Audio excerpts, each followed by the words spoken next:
So this is chapter 5, or will be chapter 5 of the secret lore of the Lakota Shamans.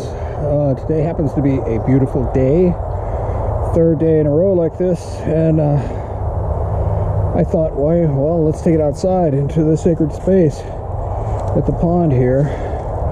You can see this is the pond where I have a sacred fire. I just lit it. We'll see whether it's going to go or not. I don't know if it is or not. We're on the east side of the pond. The sun is setting in the west here across the pond, so we're honoring the west in that good way. I thought we could make it into some ceremony here if we wanted to. Let's see how it's going to go with this fire. This is actually looking encouraging. We'll see whether the fire takes here. I'm not doing too much work on it. If it doesn't go, it doesn't go. But I talked a little bit about how I create sacred space.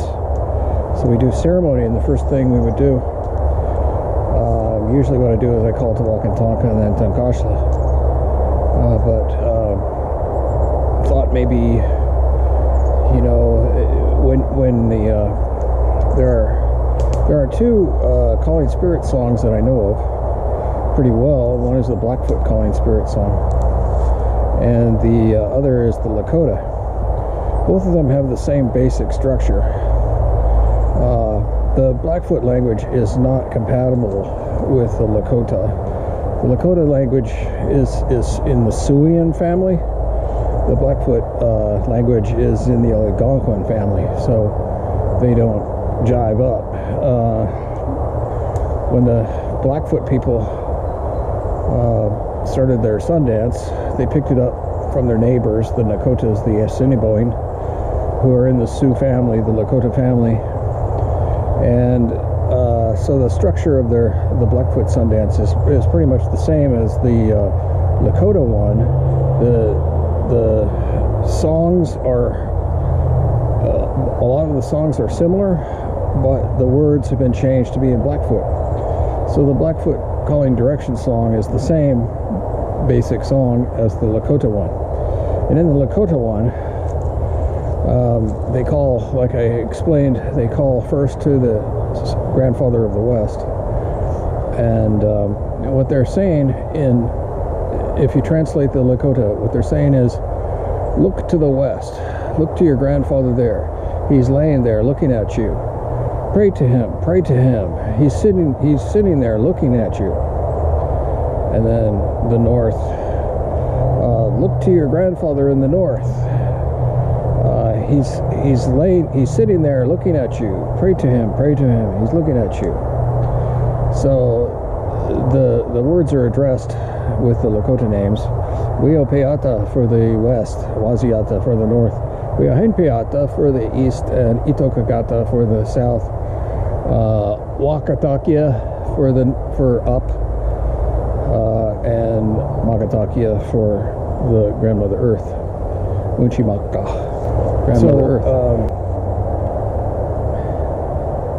This looks like it might go, actually.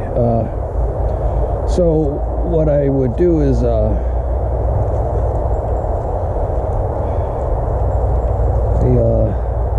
I don't want to actually sing the song, but like I said, we can pray without the pipe, we can pray without tobacco, we can pray without the drum, we can pray without doing the singing. You know, and do that when I do this. When I drive. When I'm driving, I do a little prayer before I drive. I call Tawakantanka and Tankashla and the four directions, and then Uchimaka, and ask for their help to watch over me on the journey, keep me safe and keep others safe from me. And I've been doing this for a long time, decades, and I haven't had any accidents in a long time. Knock on wood. Knock on wood. So Wakantanka, Tankashla, Taku, Wakan, Shkan. All my ancestors and the ancestors of this land. This is your grandson, Wakua Wachaka.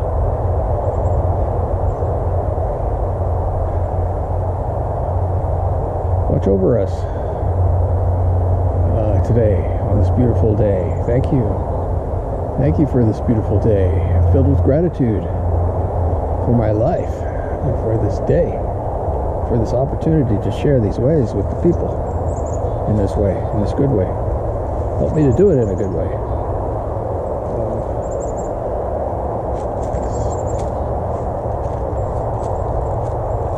I do have some plans. So I wanted to talk a little bit about, I think, the spirit world, the spirit dimensions.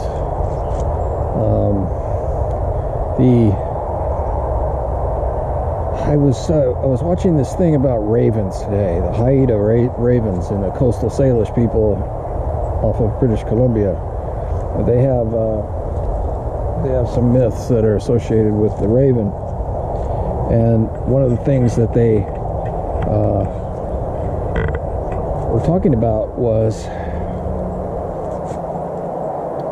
how they referred to in one of the stories having a box within a box within a box, and it's sort of like the idea of the nested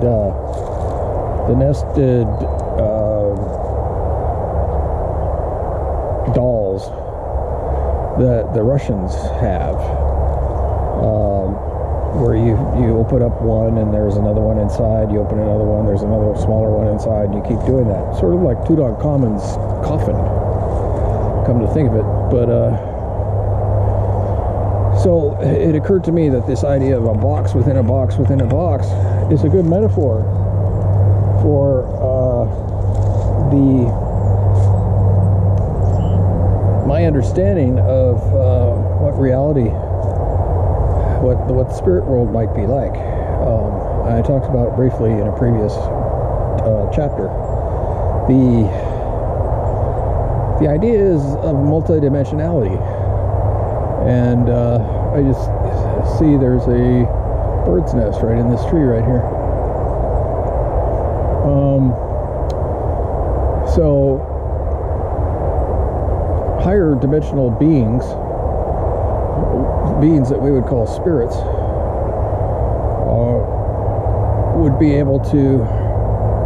would see us as one of their shadows. Our world would be a shadow cast by their world. My body is a shadow cast by my higher dimensional self.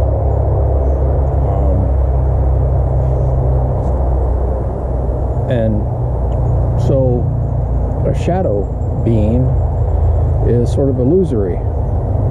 It's not really the base reality.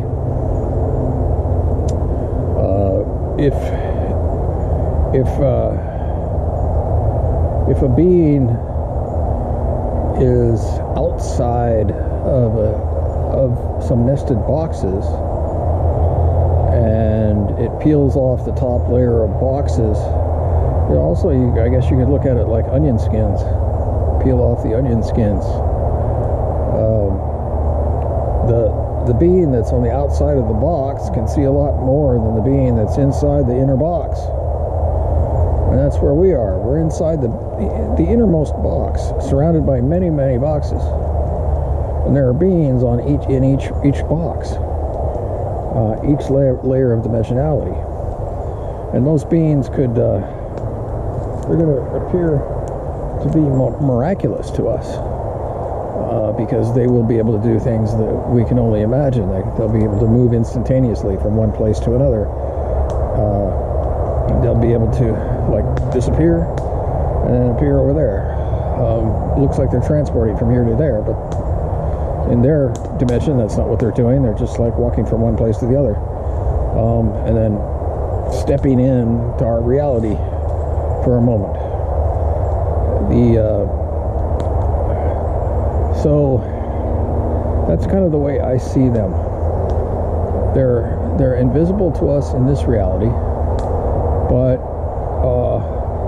that's only because they have a higher dimension. They have a higher vibration than we do.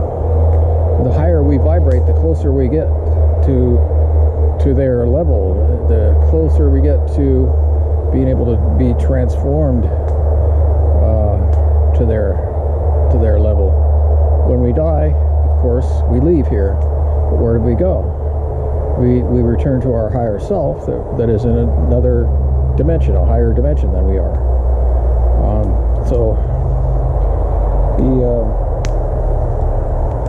Sometimes I talk to my own higher self. I ask for its help when I pray. I pray to other beings. I pray to my departed friends.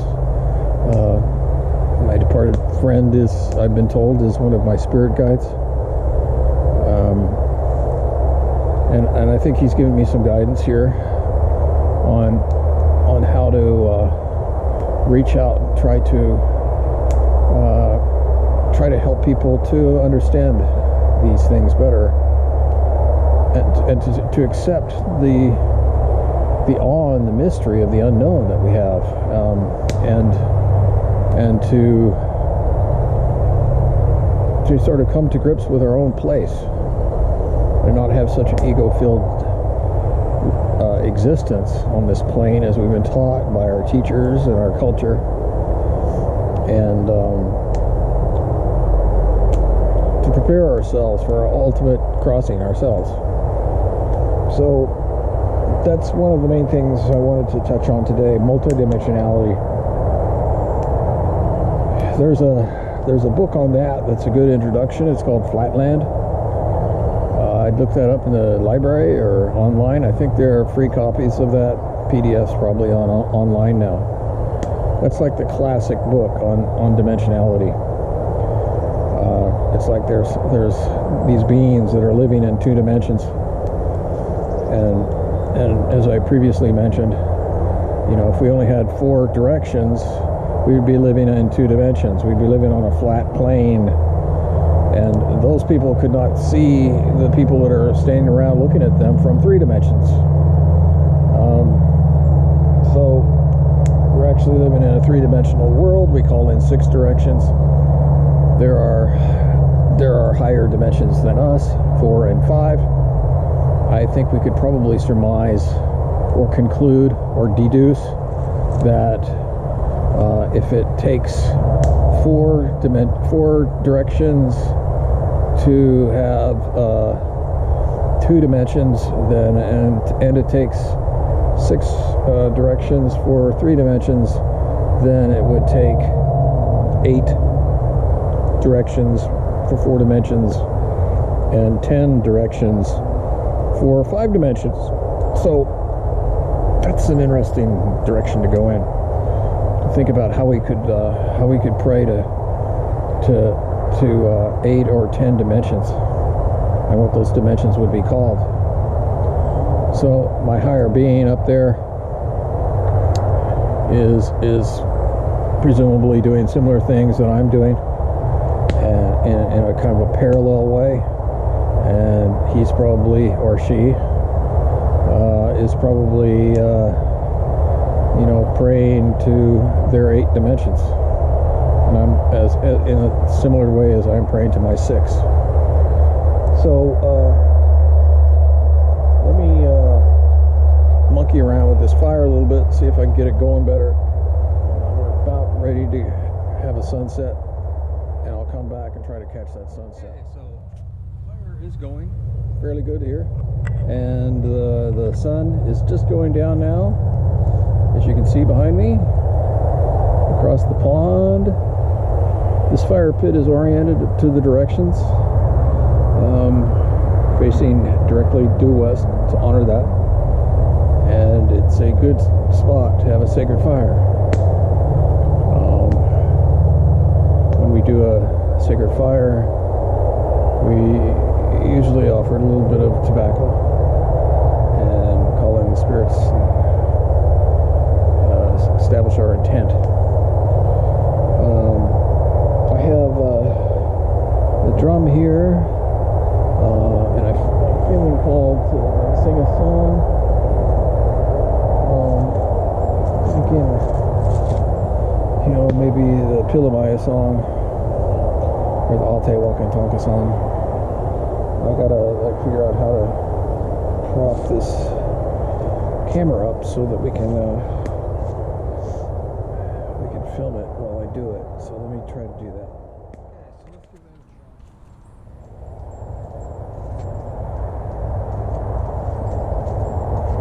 This is the drum of love.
chapter.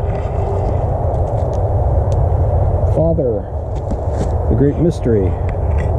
Ate is the word father. Wakantanka, the great mystery. So, Father, the great mystery. Pity me. I call to you. I pray to you because the people, they want to live. So that's a prayer song. It's a Sundance song. It's one of my favorite Sundance songs. So, got a neat little sunset here. Got a nice little fire going. And I think I'm going to call it a day. That's chapter 5 of the secret lore of the Lakota Shamans.